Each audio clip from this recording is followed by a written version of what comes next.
Hi, ladies. How are you today? We are well. Hi, Rosa. Hi, thank you so much for being here. I'm gonna try my best to I guess to stay focused and hold this space for us.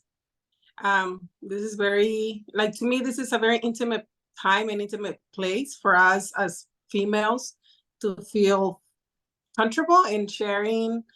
I guess more like opening up our hearts and sharing more like deep feelings and um, things that we have been through, throughout our childhood as females and now as adults. So the purpose of today's meeting, I know it's gonna be floating here and there, right? But some of the things that I would like for us to discuss is sex roles. I would like us to talk about the the taboos and the more like the sexual taboos in our cultures. Um, what are the expectations that as females carry throughout our life, especially in our cultures? And maybe that's gonna be more hand in hand with the child traumas that we have faced as as females. And then like towards the end, I would like to again related to us females in the work industry. Mhm. So can you guys introduce yourselves, please? I can start. My name is Lillian, and I am from Sydney, Australia, and I am created to explore the Sacred Heart Valley to the focus and also for the purpose of my mission is to bring women together. And of course, in this workshop with Rosa is bringing women together as to share what is in the depths of their heart and our heart and in many levels. And the as our child level, as we have many, like we are the daughter, we are the mother, we are, the friendship, we are the sisters. So all of these different layers of selves and to create this safe space for all the women in here to share the heart together as we are all sacred. A message here is also sacred and the devotion of self is really important as to see and witness our voices and also who we really are and who we wanted to be going forward. So that is who I am. And thank you, Rosa, for creating this really special and profound sounding board because this is called empowerment women from our awareness to bring into like, I wanted to share my voice. I want people to hear it. It's all about I want first because that is your desire. And then from the desire, and then we can hear and you're in a flame. So that is where the woman actually stand up and voice up. And that is very courageous. And I honor you for that. Thank you so much. Mhm. Thank you. Thank you so much, Lilian, for sharing. Heidi? Hello. Sorry, I'm not turning on my camera. I have really bad allergies, and even the light right now is bothering me. So I don't want you to see my ugly self right now. But I really want to thank you for inviting me. Who am I? I am Rosa's sister, of course, but I'm also here because I've been on my own personal journey for probably more than a decade now. And it's really important for me to grow um, personally, spiritually, and of course, as a mother, as a professional, as a woman. So that's why I'm here because I know that right now, in the focus that I am right now, the part that I'm working on right now, which is I've been doing a lot of like self love and self actualization, just working on myself and becoming a better person, better woman, better mother.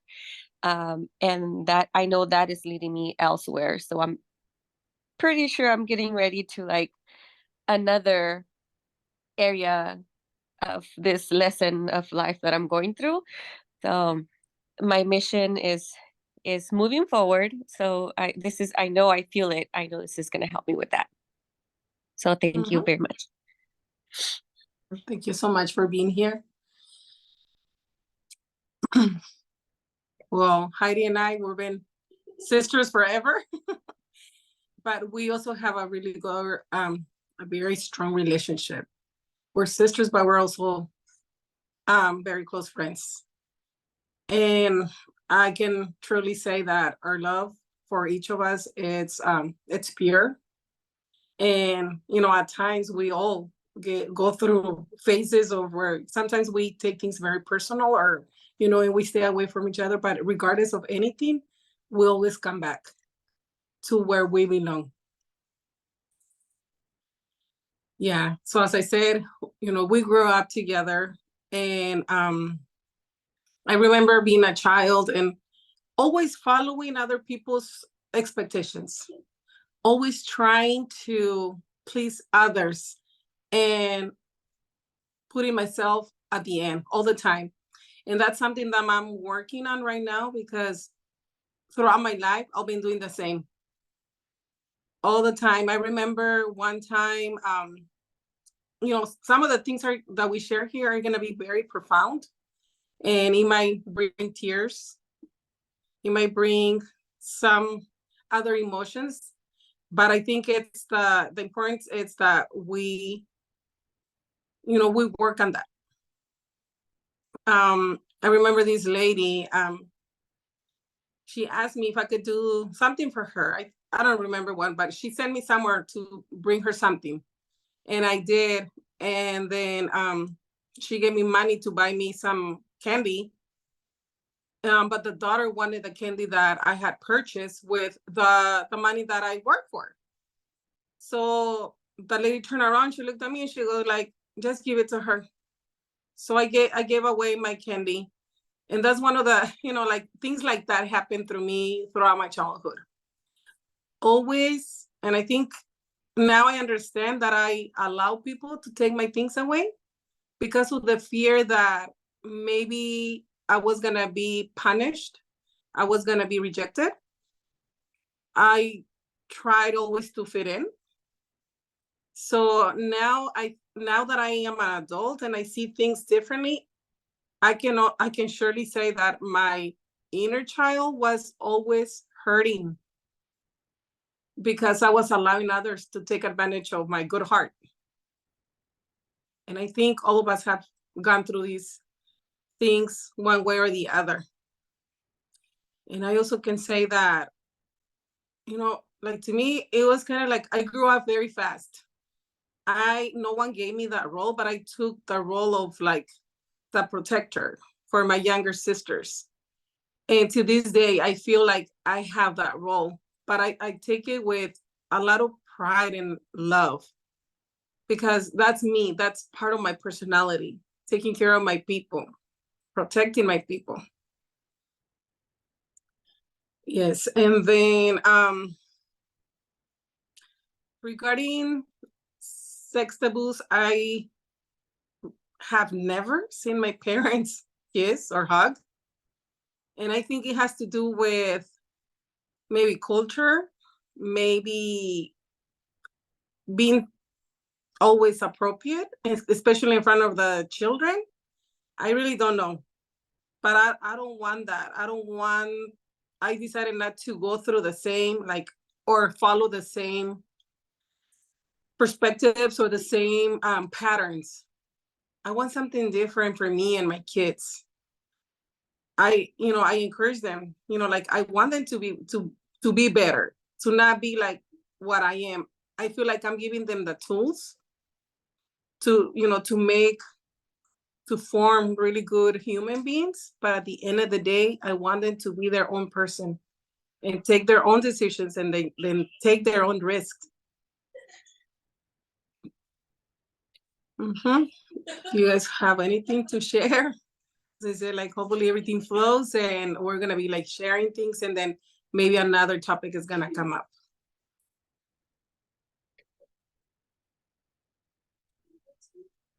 Heidi, do you have anything to share? Well, I mean, just to agree with some of the things that you were saying, or most of them, you know, I've always got to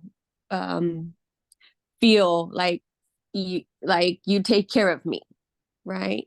Um, because I was the baby sister, right? I've always been the baby sister, and I love that from you. But I also love the fact that you sometimes allow yourself really be seen, and like you. I don't know if you do this with other people or not, but I feel very fortunate to know that you can let me see you for who you are. And then there's times where you let me know, like, this is how I feel, you know, this is when I'm down, you know, like you feel a certain way or you're in need of something. And I feel like so proud of myself because, oh, I helped my big sister with something. Um, because that's what it's about, right? We're siblings, and I have always believed that we're twin souls. So like I'm also here, and I want to reiterate that I'm here also to be there for you. And I know it's always like a give and take. That's how it's got to be. I know. So I feel really fortunate that you allow me to see not only your good times, but also your bad times and your times of need, for me to listen to you, or you know, just any type of need, right? So I just wanted to say that about our connection there too. But yes, like in sexual taboos, like you're saying, you know, of course, I know that for a fact it has to do a lot with our culture, but also obviously our parents grew up in a different time. Um, and yeah, we never got to see that aspect of their relationship. Therefore, we never got to see that part towards us either. Like our parents were not very affectionate towards us. And so as we grew up, we I think that's why we are so in sync with each other, especially like with the other you know, just the siblings, I mean, like the kids. Um it was like we had to find out what that was and learn to show each other affection and how to take care of each other. And then just, I mean, I can speak for myself, because I'm one of the youngest. I saw how um you grew up and how you guys were, and I was trying to be like my older sisters and follow their footsteps. And I'm really glad that you guys were really good examples. I feel very fortunate that I had, you know, great older sisters. But that's I think that's why being a sibling of all of you is a gift for me, because I always get to learn from you guys, and I always get that affection there. It's just a really strong bond that we have, that we formed. I feel proud to say that we formed it, right? It wasn't really shown to us. It just happened. We created it and we made it strong. Um, I mean, in other areas, obviously, like sexual taboos. I mean, it's a big thing, right? Um, also has to do a lot with tradition. Uh, a lot with tradition. Um, the one thing that I always remember, and it was a little hurtful, was back when I had my first official boyfriend, and I was heartbroken, right? Because he broke my heart. But I didn't know what to do then about everything that I was going through. And I felt very much alone back then. I was the only single one in our family. All my sisters were on their own, had their own relationships, their own lives.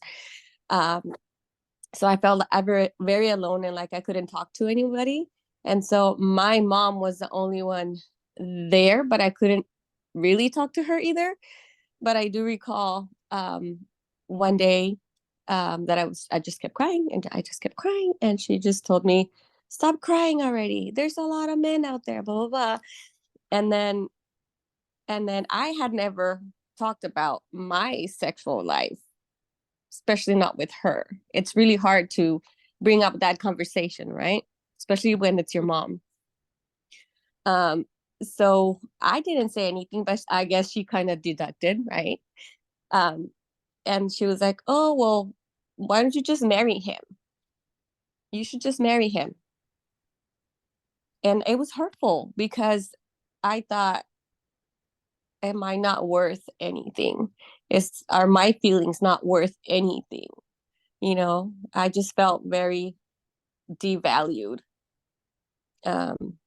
So on top of being heartbroken from this guy that I was with, my own mom broke my heart because she made me feel like because I obviously wasn't a virgin anymore, I wasn't really worth anything, and nobody was gonna want me. I was better off leaving with this guy who had broken my heart. So that's one of the things that I recall, and it's pretty hurtful still sometimes.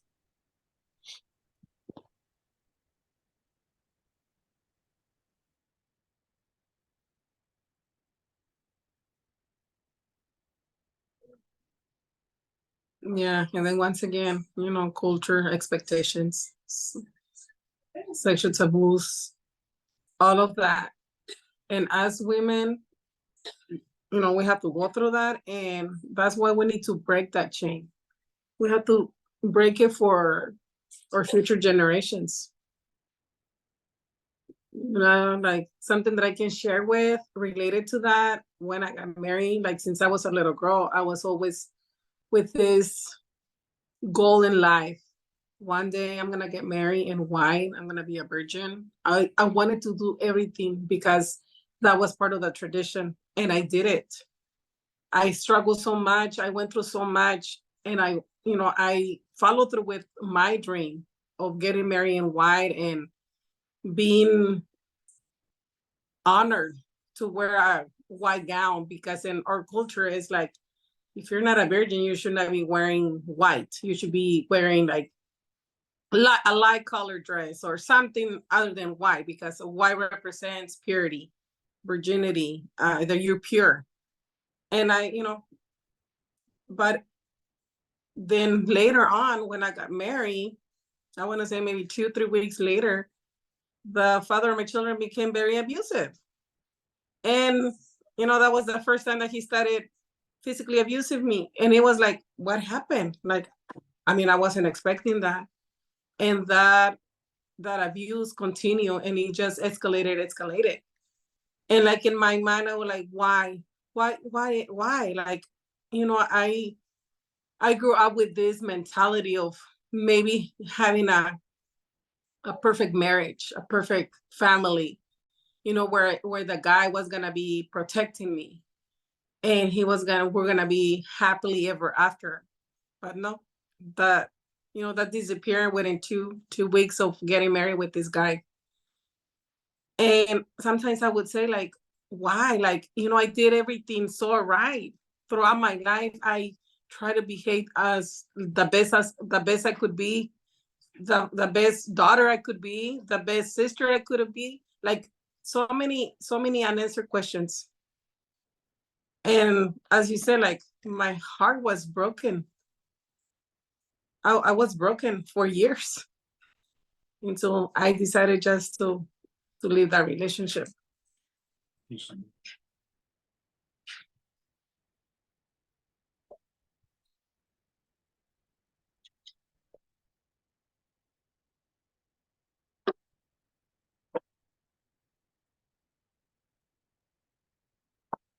So I don't want my daughters to go through that.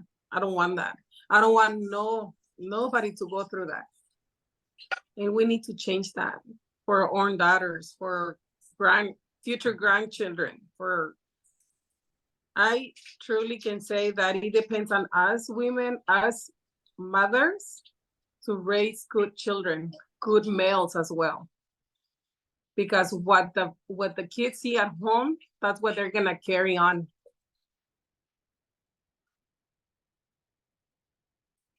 Lillian, do you have a comment? Hi, Rosa. Thank you for sharing so valuably all of these topics, and it's a lot. A lot. And Heidi, I witness you of the transparency and the love with the sisters. It's just so deep love there, and it's actually touched me.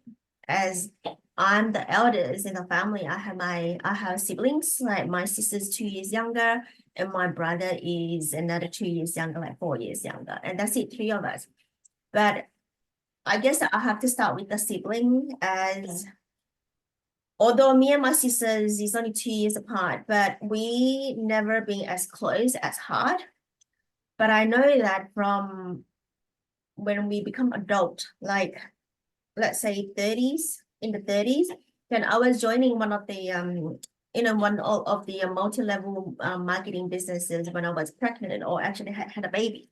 I have a couple of those businesses coming along in different years, and the intention there is to building more friends outside the circle, see if any others, what's out there, let's say. So I also asked my sister to join me as well. And to my surprise, that when you join these businesses, you have to introduce yourself and why you're joining, right? And I remember very clearly until now that it's usually the first time that we never share heart to heart, just like you and Heidi. And it brings me back this memory when Heidi was sharing about the deep of the sisterhood. And my sister said that she always trusts. It's like the trust me. Whatever I do, like whatever I do, wherever I go, she has no question. And if I ask her to join me, to do something with me, she will say yes. And in here, I think that this is also that trust, but because when you trust somebody, you just have no question. So that trust is holding a very different frequency of the safety in the environment, internal and external. And she also shared that because sisters, especially the elder sisters, I'm just talking in that context here, that always have a better knowledge, a better wisdom. So the younger one we always follow, because the younger one always see elder sisters as protector, more like a mother, or it's just like someone there for them to follow, like mirroring, right? Like guidance, like model that you can follow. There's like nothing wrong with it. So that is the trust piece that I see that in Heidi and you, and reflecting on my relationship with me and my sister. Although we did not really open and talk like in here, I was like touching. I was thinking, if my sister come here today, that she open up and talk, oh my God, it would be like boring. So yeah, but the thing is, like, for me to seeing this sisterhood, like blood related sisterhood sharing, is the first thing that culture breaking. Because a lot of sisters, they're pointing fingers at each other's. How many of them? It's a lot we hear out there, and they're going to become enemies, right? In between different things along the line, that the relationship of the sisters is actually quite distorted. And to be able to see it, both of you and Heidi already doing something that is breaking this generational lineage because of this trust and love and protection in this relationship. So I thank you for both of you showing this to me, and for me as well to see that how am I going to build that bridge, the gap in between me and my sister. So I have invited her to come closer to me. It had not happened yet, but it's okay. It's just always the right time, right? So that is like something that I is in with my wish list, let's say. But she knows that the pattern of hers is always coming back. She knows that it's sort of like something in denial on her that do not want to tap along with that. So that is piece of it that she need to work on, and I cannot push her, but I only can do my own so that I can, so she can see me as how Heidi see you, Rosa, as a, oh, I wanted to come close. I want to build that love that you say. And I want to build that gap even more deeper in different way, right? So that is what I wanted to acknowledge here, to see this closer relationship of this sisterhood. So we were talking about the sisterhood connection as in blood lineage. So now we are also talking about metaphorically as in terms of in women, right? Sisterhood, it can be non-blood related. And just like me, you, me, and Rosa, and all of this, we are forming this sisterhood together when we start. We know that. It's just like we see each other's, we know each other's, we hear each other's, and we acknowledge each other's. And this is how we build the sisterhood. So my experience with the sisterhood journey when I started in spiritual journey is just like what you say, like people pleaser. I want to please her. I want to do that for her. And this attitude and this behavior come into this professional world, corporate world, that we work, that I work. Again, it just I can bring into my experience here to talk about myself, why I have this people pleaser, because I work for a boss. If I don't please the boss, I'll be kicked out. Then I will have no money and I have no job. So we consistently doing this people pleaser. So I want to work hard to achieve something so that I have this name for it, and so that I have this value for it, so that I have these people happy for it. My boss happy, my happy, and then I got a job, my family happy. So this is like domino effect of this people pleaser. And feel that is normal. So that is how it is we form. But again, when I see one step backwards, right? This is how I learn my thing, is when I see one thing backward, it is the culture that painted this beautiful image that we need to do this so that I have that. So yeah, so A plus B equal to C is literally this linear. And then one step backward is our childhood. Is where our parents actually tell me, you need to work hard, you need to study hard so that you got a good job, good mark, and then you got a good job, and then you got a good husband, and then you have happy life, and you got a house and car. A, B, C, A plus, B plus, C plus, is all these again. Is sort of like similarity, a linear similar of these.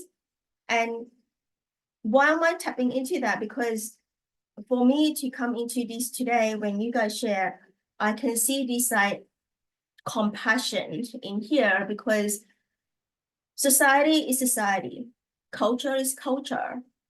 We cannot change them. It is there already as the form, as the meta.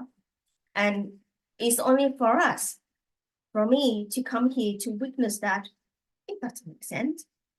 So that's the awareness coming in, self-awareness. So I need to change that. I don't feel good. I think it's like, it doesn't work for me. And then we're starting to do something that we think that is good. And then we try an error and it works. And slowly, step 1, step 2, step 3, other people will start pointing fingers at us. Look at this girl. This is what she did. Oh, so bad about it. Oh, I don't know what family gonna think about it. I had that. So I went through a divorce last year. And in my family, I am the only one that break that. Break that beautiful pictures of A plus B plus C, equal to C. So I break that. And I wanted to have a break of myself in a way that I wanted to rest, and I wanted to go back to my families, sort of like, because my family is just like staying a few hours away from me. And I knew that my mom said that when you come back, you said that if you can stay in a hotel, I said, you got extra room, right? Why am I staying in a hotel? Like, I mean, I'm asked the question, not that I don't have money to pay for hotel, but it's just that, why am I staying in a hotel? It's that it doesn't look good. It doesn't look good. I was like, what is looking good means? Is that all because I actually, I mean, I did not mention to my mom of very little things that I see, I feel. And again, just like Heidi said that our mom devalue us. Our mom do this because again, when I'm sitting in kind of when I have that emotion is we honor the emotion of us. Yes, we feel so sad. We feel so devalued. We feel like this unworthiness. But again, when I sit longer to deeper of it, because our mom, that culture, that lineage, our mom lineage, is their grandmother also bring that culture to them. Mm-hmm. So we are like, when we see that, we witness that, and our awareness that, okay, we need to shift, and they miss that opportunity, they miss that window. It's not late, but whether they wanted to listen or not, it's not that, oh, mom, you don't understand, this is the conflict of it. You don't understand of it. This is my feeling, and then your mom don't understand, and that's the conflict become like this, right? And we feel like, okay, we better zip them out. They don't understand. But when I sit deeper of it, I'm able to see the pattern of the grandmother, the grandmother's grandmothers, right? And then come to me. So I am that person that is like a supercomputer, like superconductor, like awareness really big that I need to break that. Mm-hmm. Definitely. Yeah. Yeah, and then once again we go back to the expectations, cultural expectations. Exactly. Yeah, that brings me something in mind that, you know, like for us being married, having, you know, a partner, in our culture it's more acceptable because, you know, you have more value because you have a man that is behind you, Yeah. support, right? So it look good. You know, It look good. Doesn't look good. That look good. yeah. If you're a single mother, it's and there's a word that I remember once my mom was referring to me because I, you know, I separated and I was saying, you know, I raised my kids alone. And I remember she was talking to one of my aunts regarding me, but the way she referred to me, it was very, very hurtful. And I allowed her to express whatever she wanted to say. And then I stepped in. I go, no, I'm not that. You know, I don't identify myself as you're calling me. This is who I am. And these are the reasons why I decided to become a single mother. And she was just looking at me like she wasn't expecting for me to, you know, step it up and speak out. And my aunt the same. Oh, like, you know, because they have the same mentality. That's the way they were raised. And if a female was married and then becomes a single mother, it's a disgrace for the family.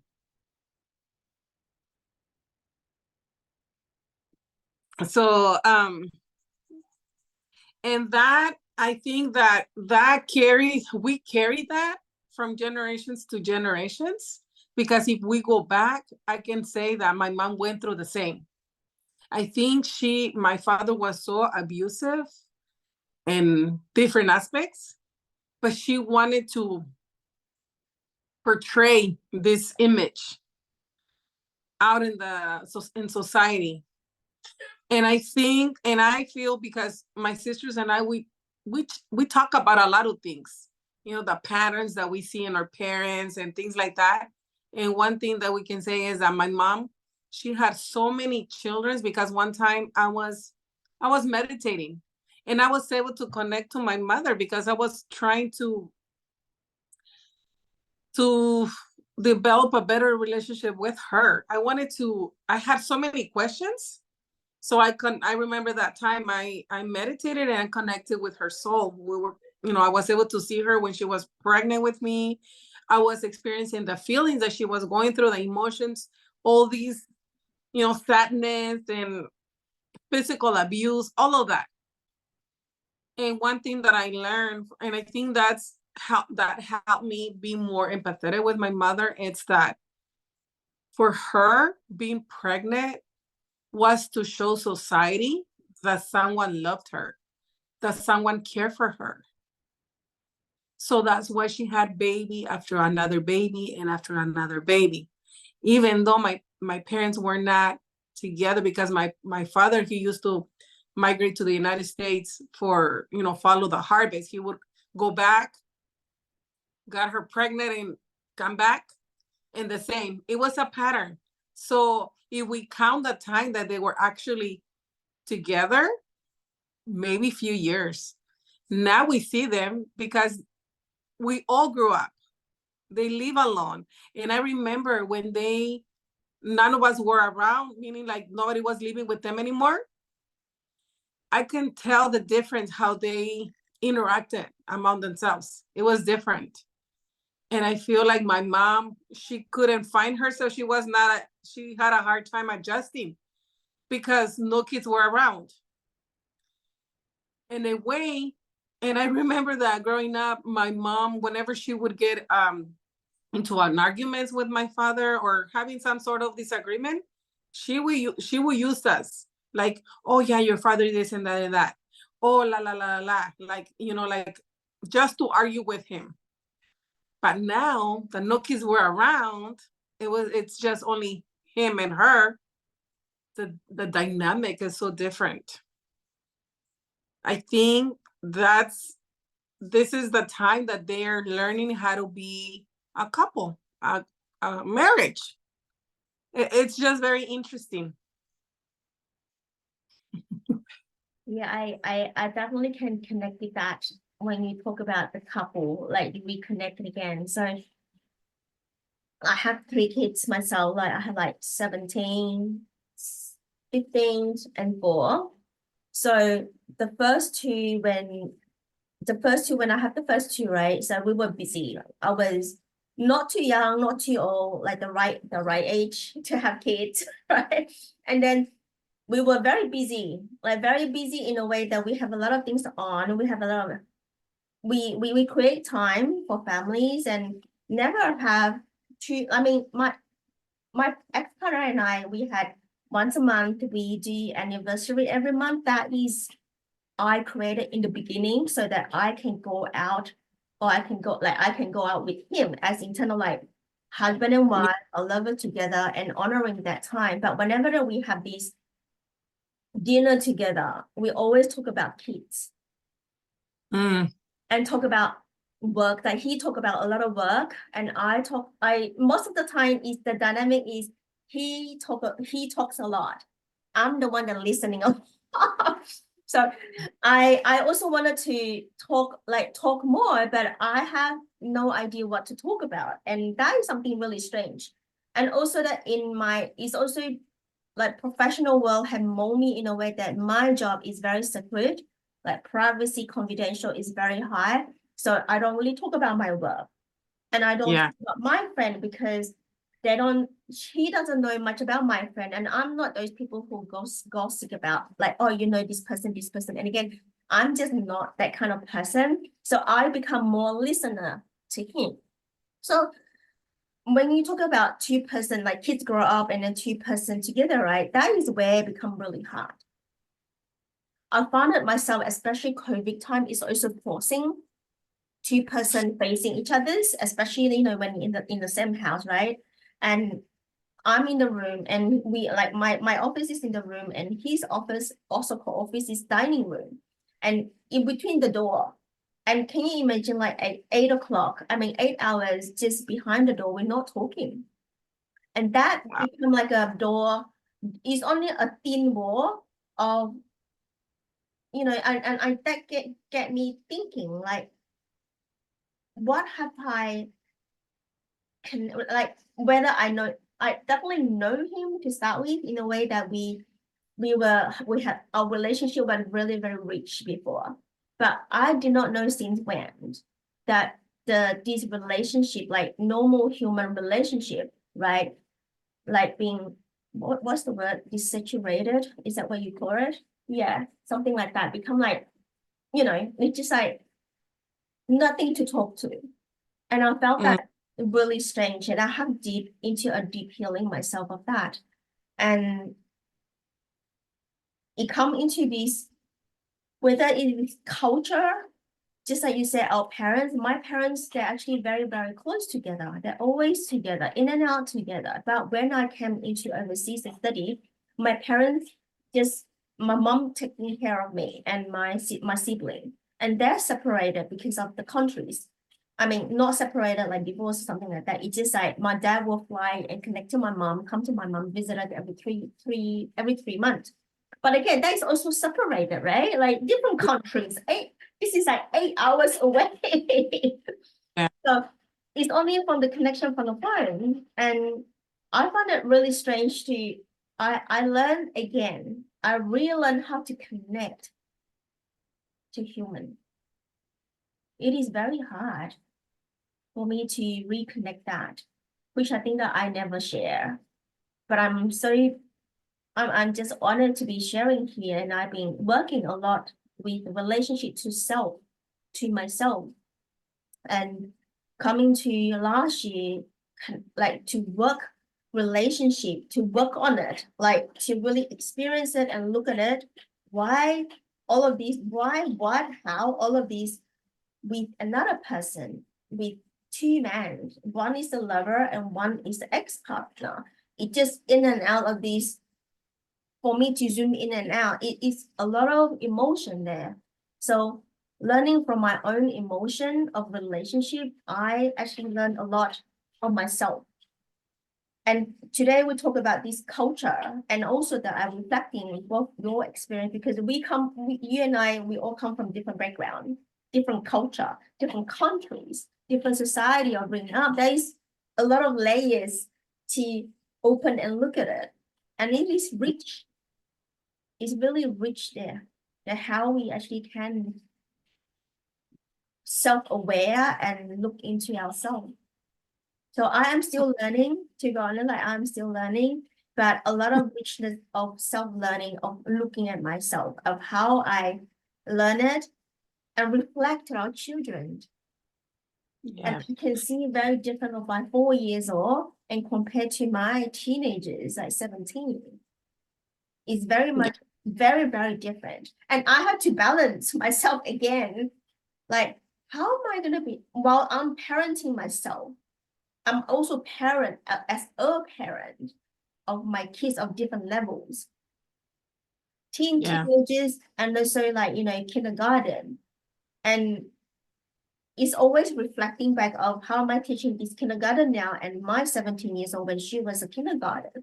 I was a lot of neglecting, feeling a lot of neglect. Just like I actually wrote down just now what you share, Rosa, is allow people to take things away. I was doing that. I was doing that to my kids. Like when Pierre buys something lollies, right? Like chop lolly. And Paige went around to say, I want one. Pierre, give it to her. How easy is that? And now when you were talking about you have that feeling, I was like, oh my God, I did that. See, again, parenting, I said, okay, not taking away, this is his, not taking away. But if he willing to give away as the love of his, that is the beautiful part. Yeah. If he is But not, yeah, but and that's something that, like since day when I've been teaching my kids, sharing. yeah, But when I only had my son, now I reflect back in a lot of things that I did wrong, yeah, because he was my only kid, and I would basically force him to give away what I had given him, or sometimes he didn't want to, and I wasn't paying attention that I was hurting him so much, because I was like, oh, just give it to him or just give it to her, it's okay, I'll buy you another one, blah blah blah. No. And we're teaching that to our kids, that it's okay for others to come and just grab it away, the things that they own. and that is a very powerful one, Rosa, that you were talking that just started in the beginning. That actually shocked me in a way that, oh my God, I have that. And I didn't even think of that, because as the elders, I'm just thinking back when I said I'm the eldest, I'm thinking back, do I actually give the things to me, to others? It's the things that I do not want and I give away. This is like the eldest. And my mom always will get 1, 2, 3. Mama will never get 1. If only 1, don't have it. Just don't matter. Yeah. If you Yes. have 3, then we can choose what you want. But for me, I remember for me when I was little, things that I do not want and then I give. That is also a very bad behavior as well because, oh, things that I don't want, give it to you. Oh my God. That is also something that I was looking at it when you were sharing. I was writing down, I was like, okay, this is coming in. Yeah. Yeah, so I want to thank you for that because it's huge to take away something that people's love. Yeah. Heidi, do you have anything to share in regards to that?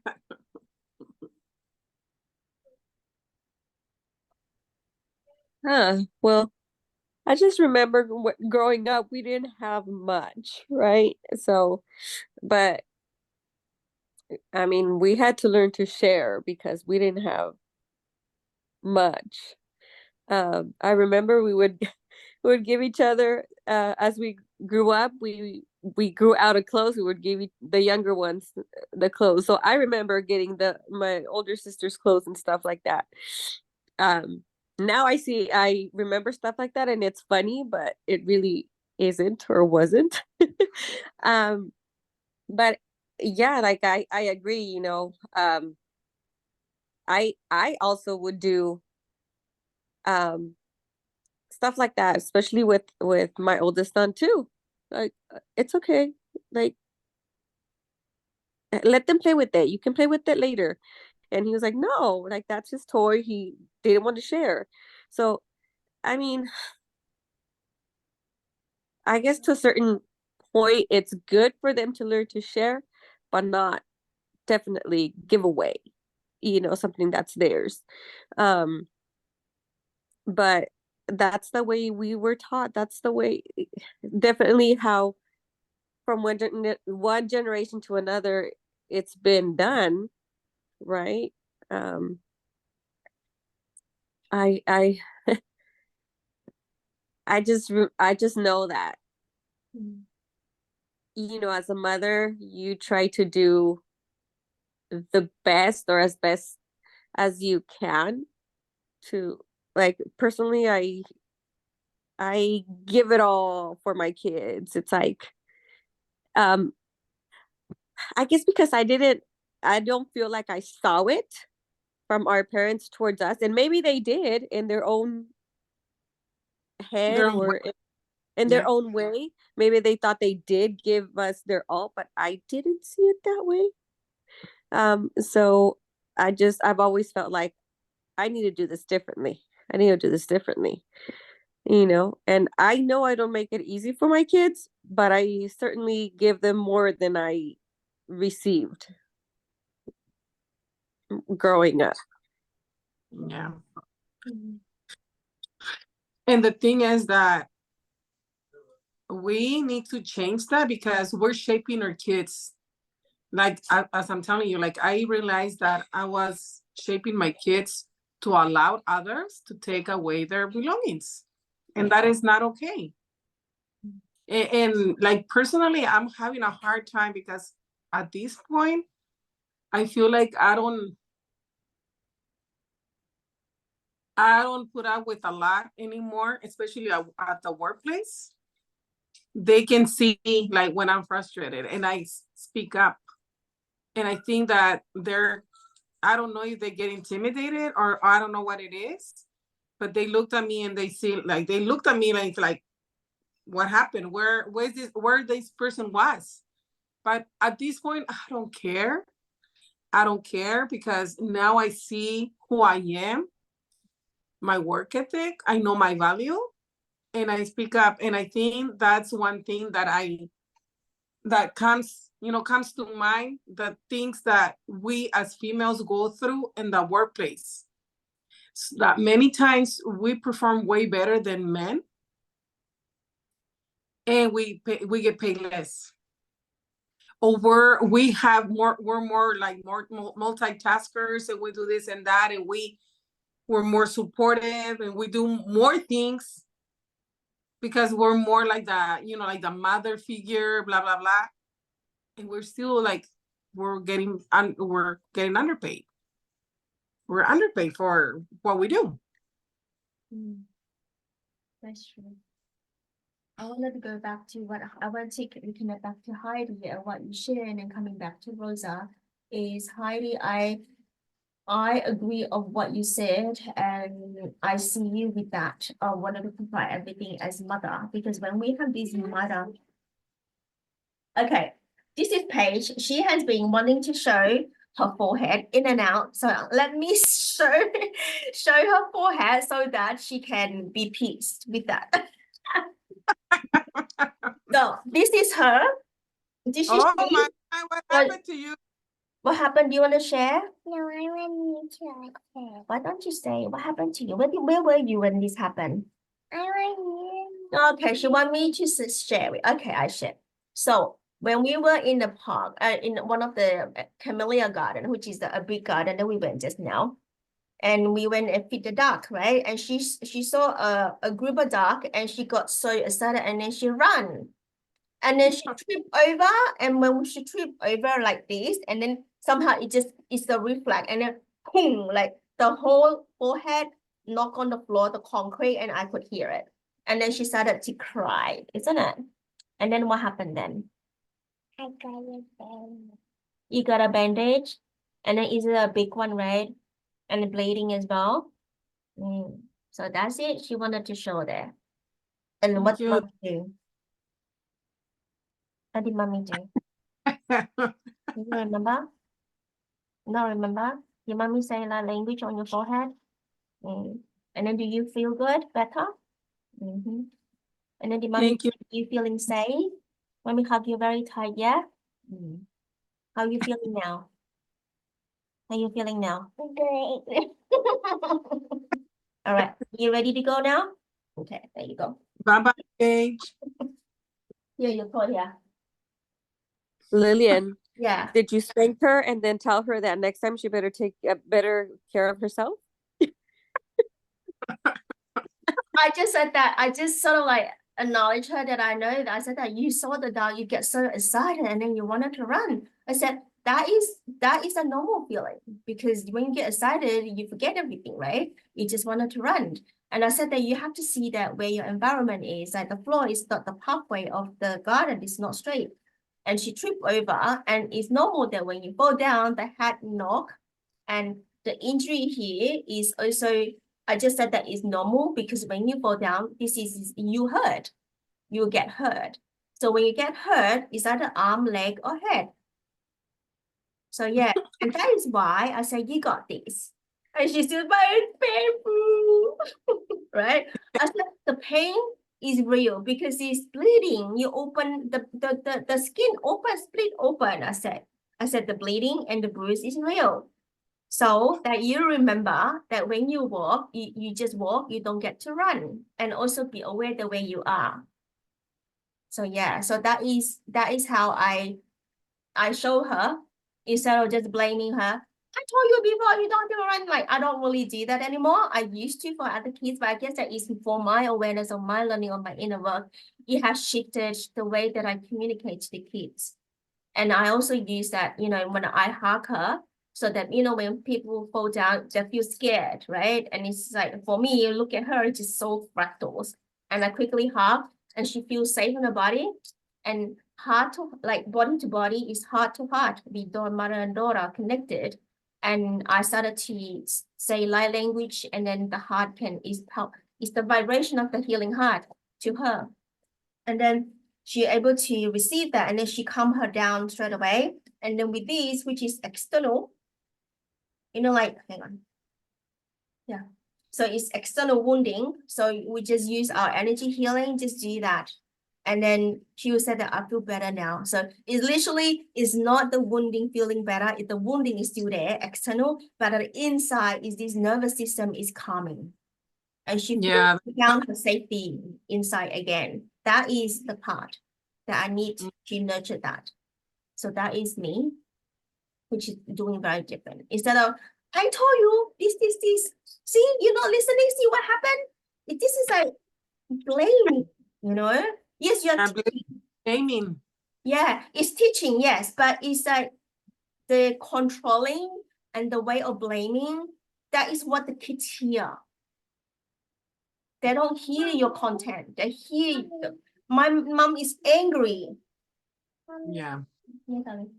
definitely. I'll bring you later. Mommy's not feeling, okay? Yeah, so that is where I see the difference of I was a tiger mom, just to let you know. I was a tiger mom before, so with my first one, especially as a girl, as a tiger mom. So where am I going now? So yeah, I wanted to connect back to Heidi is I know that as a mom, we have this, you know, when we knew that we're pregnant, we already wanted to give them everything. I want to buy the best one. I want to give the best one. I want everything the best, the top notch, all of that, right? So that is already giving away a lot from even though when the seeding is in our tummy. So from here, right, we also, I mean, I definitely going through that. And now what is the difference is I actually ask my children what they want. And I hear what they want, I provide if I can. I also provide my kids to the minimum, not to the maximum. Like if they only want like $20 things, I'm not gonna give them $200 things in this kind of value to for you to Yeah. think about it. So I just say we have it's just like the cup is a cup. You don't buy 200 cup and then $10 cup. Like that is become a different value, like different feeling and emotional discharging of this currency. And I just said that it's cup. You can use it, just use other cup at home. Open a just there's other cup, just go and find it. If not, then that is not. So that is for me to ask the kids what they want, because for my culture, we pay the kids, like Chinese people, we pay the kids to the end. Means that provide to the end. The kids just like, oh, is there? I just take it. Oh, just take it. It's just a spoon feed, right? And I see a lot with my cousin when I was younger age is they do not know what they want. And I'm lucky that yes, my parents feed three of us a lot, but I always know what I want. And the things that I want, my parents do not give me. They give me something else. So they say a lot of no's to me. And there's another layer of the wounding as well. We touch that later on. But this is a lot of the no. Everything that I wanted to do, they say, no, this is the way. This is the right way. I know the best. Can you see that? I know the best. Parents always know the best. So they give the best, right? Kids actually know what is the best. Do they actually want that? So this is the reverse parenting. I ask my kids, this is what they want. So they know that their voice is being heard. So they know that their ideas be valid. And if that is not true or not, you think that is not aligned with you, you also say that to them.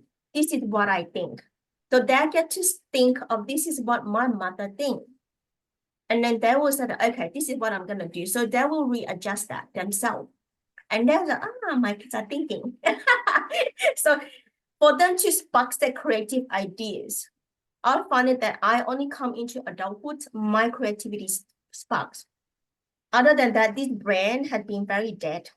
To be honest, very dead, because my parents provide.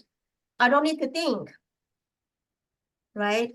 When adult, like, oh, I have to do something, especially the spiritual journey. I create a lot because all of these become creativities. What if I do this and all of that? It becomes like a lot of colors.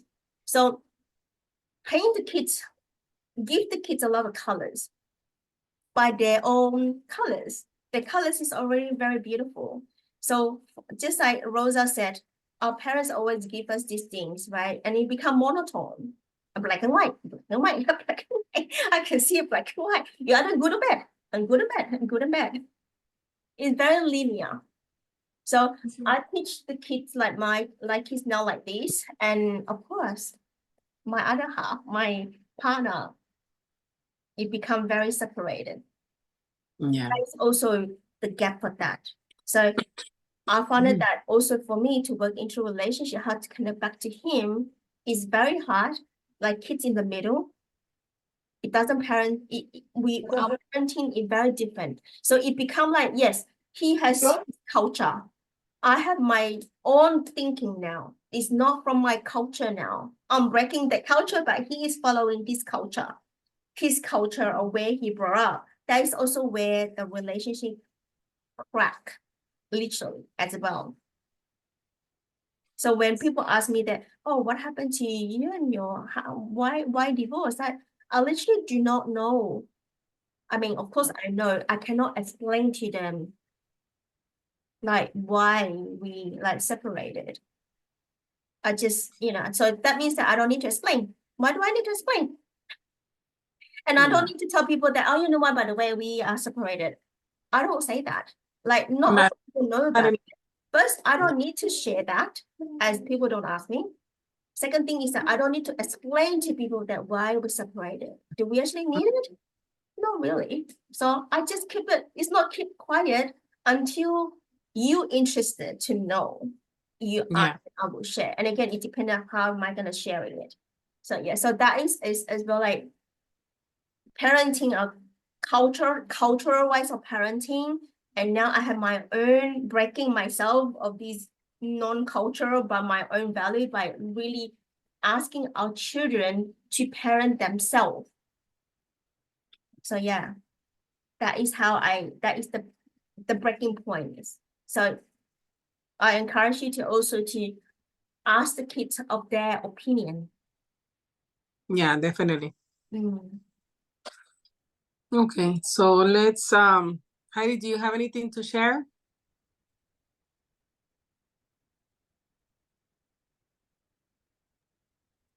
No, I think I'm good. Okay, thank you. So let's move on to the work industry as females. That would be the last topic. I know it's getting longer, and I know it's late. It's getting late as well. So I would like to ask you guys how do you guys decided to become or do the focus on the profession that you decided to go into?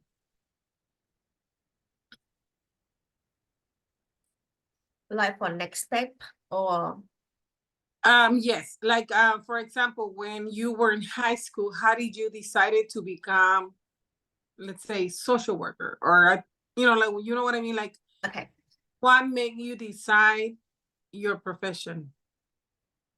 I can share with my own is quite interesting. So when in primary school, high school back in Malaysia, and again, like parents path the pay, I just follow, right? I didn't have a very colorful childhood. In a way, that means that my tuition is my childhood. I tuition all the clock, study all clocks, because of again, the society said that study more, hardworking more, so you get this mark and you go to a better school. Mm-hmm. So that has been a lot of Asian culture like that. So we went to holiday, yes, once I have everything, like I have holidays and all of that, but I turn out to do not know how to play. So that is something that I'm aware. When just I go and play, I just sit there and I just said, I do not know how to play, even though come into adulthood.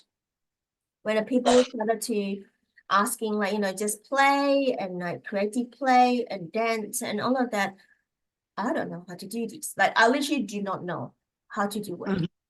So that is one thing. So going to when I arrived Australia, I was 16, teenagers. So I was alone here with my auntie. And again, high school, I don't select my high school because I don't know the area here or the environment here. So my auntie select the high school because all the cousins go to the same high school, right? And then go out with like high marks, go to the uni. But this must be a good high school, like a cultural thing again.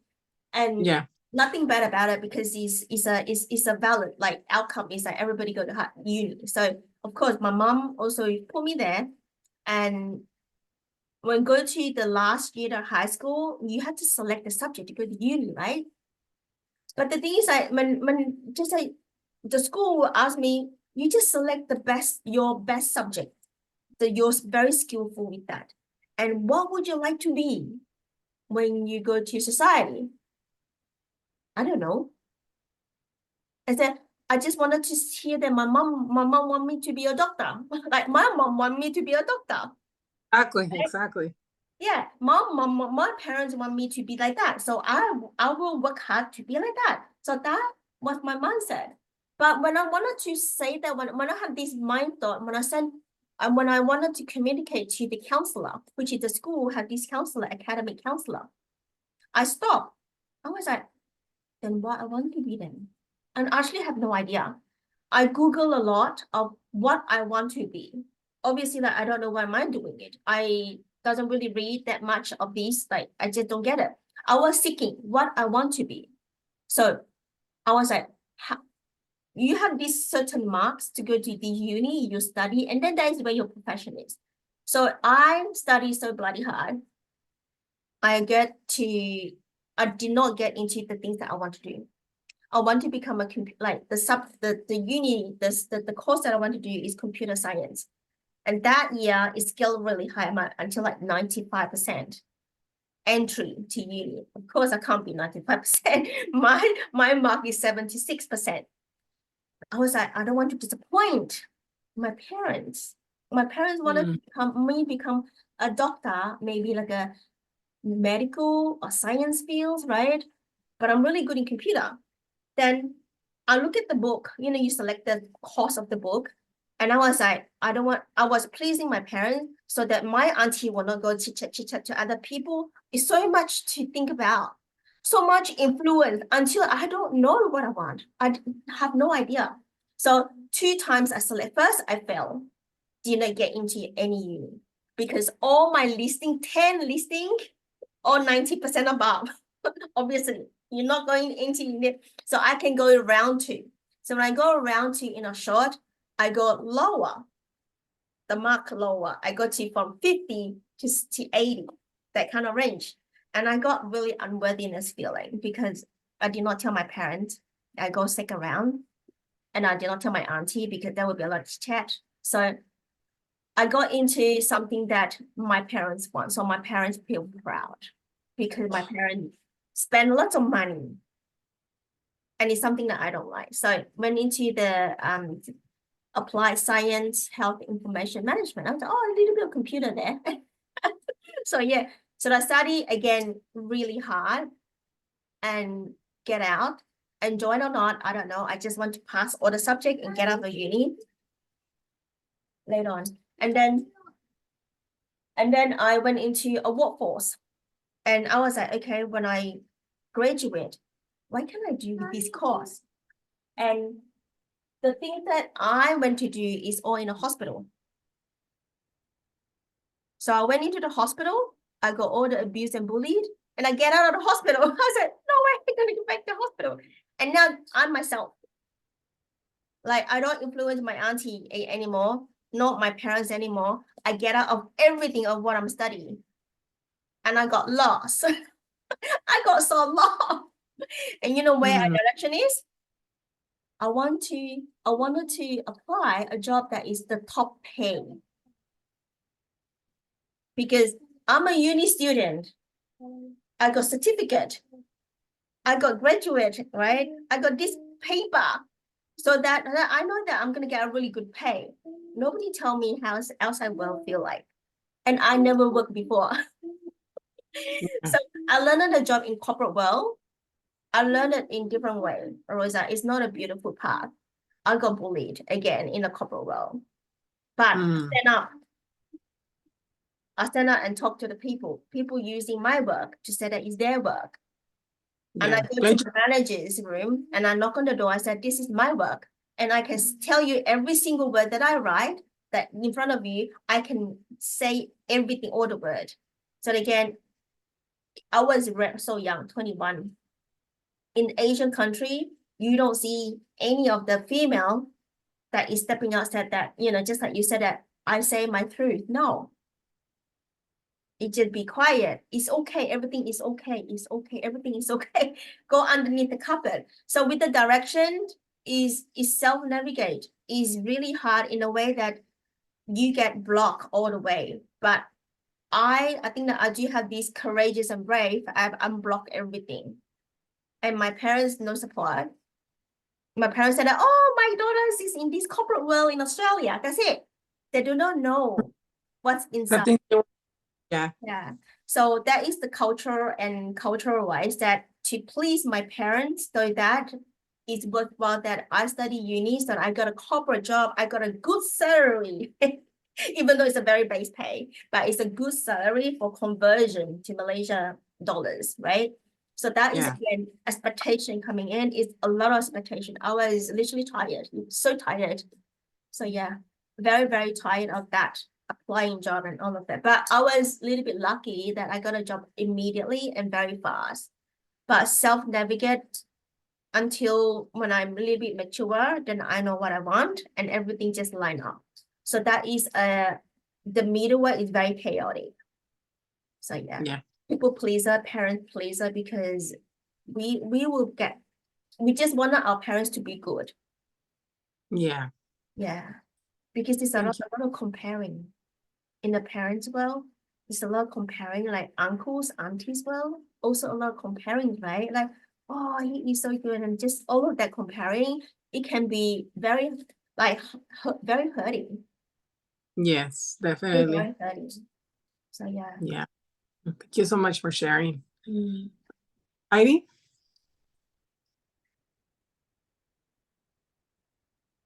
Sorry, I'm dying over here with my allergies. But We're almost um I think that um growing up in a small town like Kerman, um I found that we had a good curriculum in our school district, but we didn't have the greatest counselors.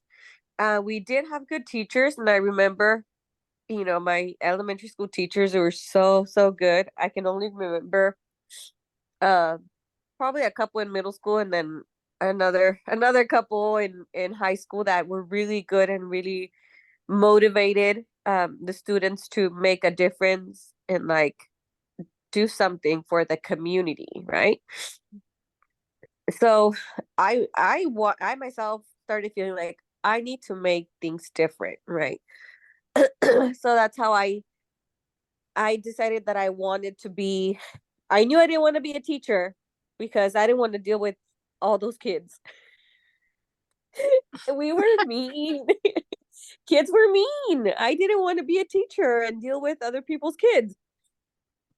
But I did want to make a difference. I realized I wanted to make a difference.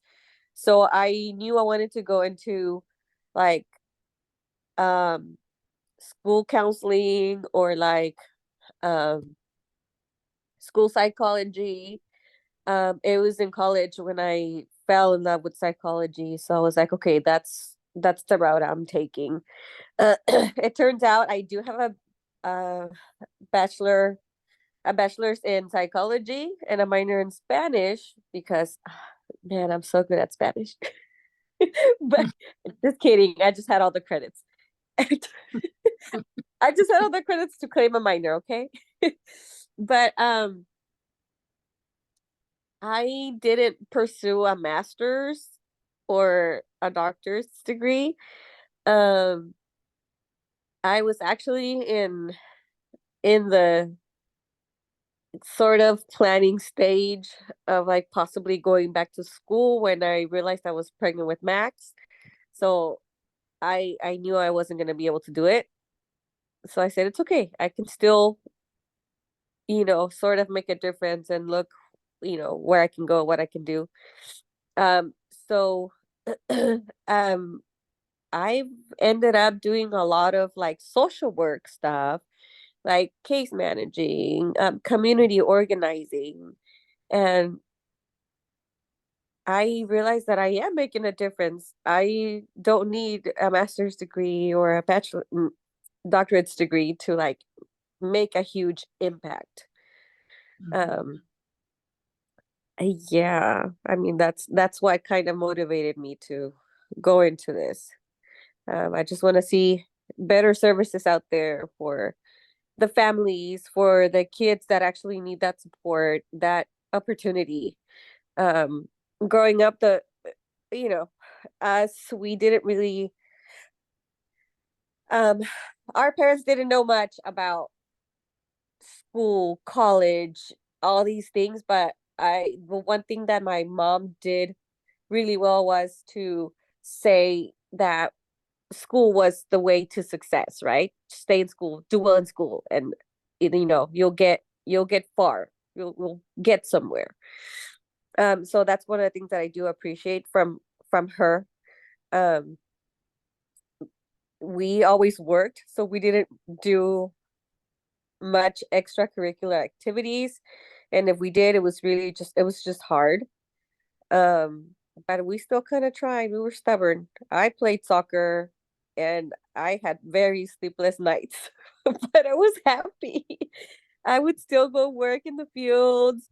I started working at a flower shop, actually, from um school to work program when I was in high school. And actually, I'm surprised that that's when I actually fell in love with like doing flower arrangements. And that's my side job now. Um, so we didn't have much opportunities out there, but the very few ones that I had and that I took, I've appreciated and I've used that. Hmm. Yeah. That's good. Thank you. Thank you so much for sharing. Yeah, same here. Like coming from Mexico and learning the English language was difficult. And I was the first one from my family to go to college. So it was very difficult because I had to basically find the path. Like I was always asking and looking for help and navigating. It was very difficult, but I did it. I followed through with my bachelor's of science and criminology, and I also did a minor in Spanish, and then after that, I decided to do the master's. So I completed the master's program. And now that I feel like I think I'm already tired of doing so much social work. I know even if you're not doing if you don't have the title of a social worker, you still do social work because you always advocating for others and for the community and finding resources to share with the community. I know that's in you, and I know I'm gonna continue doing that. But I feel like right now it's gonna my life is turning for something else, and right now I'm planning to go back to school and become a teacher because I remember I wanted to be a teacher. And when my mom found out that I wanted to be a teacher, she told me, she goes like, no, no, no, don't do that. I don't want you to spend your whole life in that school. You're going to go to college, and after college, you're going to come back and basically your life is going to be in school. And I was so devastated. I was like, okay, so again, you know, people's pleaser, parent pleaser. I was like, now what do I do? What do I study? So I had to change my major to see what else to do. But now I feel like I'm ready and I'm very excited about it. I hopefully within a year and a half or so, I'm gonna be done with the program. Hopefully everything goes well. Mhm. Rosa, you know what I see? You said that you said that going back to school, right? Like I was like, that is a start up in school. I can see you're wing up. We do a different way. Yeah. I can hear you say that we are going to do a different way. It's going to be a really good way. And it's just like you going back to educational system to break all the patterns. Yes. Yeah, definitely. Yes. I think that when Okay. Heidi share, I forgot about my own. So like this is like calling back like some sort of little dream that I had that I literally forgot when Heidi shared, it's just coming back. I remember that I also wanted to pursue master, but I stopped because I wanted to do, because when my first job, when I got it after graduate, I was into the claims, the medical claims insurance. And half the department is a claim, half the department is lawyer, legal. So I see a lot of different things about medical and how they're reconciled by money. And I was really upset because as naive and I am, I was like, how can this happening? No way. Just this amount of money and not pursue. And I was like, I need to do something with it. So I wanted to become a lawyer.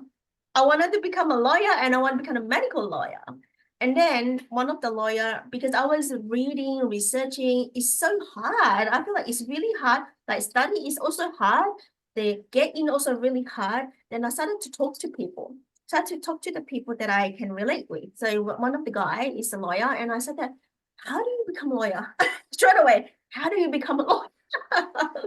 And he asked me back, tell me what would you like, Lillian? I was so like 21, right? And I had full of fire. I said, oh, I want to do that. And when he looked at me, he said, don't go there. He said, you are not going to become a lawyer. I said, why not? Is it because I'm not smart enough? He said, no, you don't want to become, this is a play. It's a playing games society. He said, because you have this truth in your heart. When you go into the real world, your heart will become blurred and become distorted and just become not you. And you will become playing with this money, and whatever truth is no longer truth. Your money become your truth. So Wow. he said that, don't go down on me. I know you, that hard. We all had, he said that all the lawyers had that when they start. After first Wow. case, second case, third case, you become do not know, you just become money. Everything become money. So I said that it's not for you. Yeah. Yeah. So this have been going into the cupboard, and now the recall back. I was like, oh my God. So it's really recall back this memory. So yeah, it's a Yes. beautiful memory that now I'm seeing this like medical field, pharmaceutical field, the system, right? And in the government system, educational system, we are also breaking the pattern. Mm-hmm. And you going back, returning to the education, the system to reconnect. So now I think that your question before, how do we reconnect back? Yes. How do we reconnect back? Yeah, how are you going to reconnect with Rosa?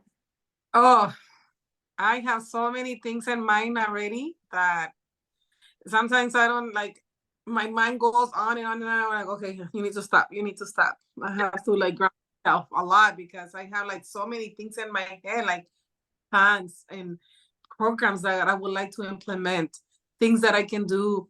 Like, I imagine myself already in class and taking a lot, like the kids doing a lot of different field trips, expose them to different things. So, like an encouragement so they can see that there's a huge world out there and they all have a potential to become someone in life. Yeah. Okay, ladies. So let me do a little summary of the things that the topics that we discussed today. First of all, we expressed our intention for this meeting. We did a little bit of introduction. We spoke about the sex roles. We also spoke about the sexual taboos, the cultural expectations, especially for us females. We also talk a little bit about child trauma, growing up and allowing others to take our things, or maybe us giving it away because of the fact that we just wanted to be accepted, right, in society. And then the workplace industry, and then the career choices, and the things that we're doing currently. So yeah, do you guys have anything else to add? Any comment? Anything? I think I feel complete. Thank you so much. Thank you. Thank you. Yeah. How about you, Heidi?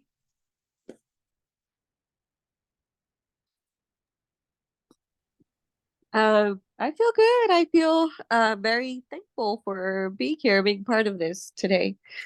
So I appreciate it. Yeah, thank you. Yes, I feel very, very privileged, and I also feel very complete. And thank you so much for your time, and hopefully you guys, we all go with something in mind, something that we learned today, at least one thing, and that would make me very happy. Oh, thank you so much. Rosa. Thank you. Thank you, thank you, thank you. Well, I'll let you guys go because it's already late, especially here in California. So yeah, Lillian, thank you so much for your time. Heidi, thank you so much. And we'll see each other soon. Bye for now. Bye. Bye-bye. Bye.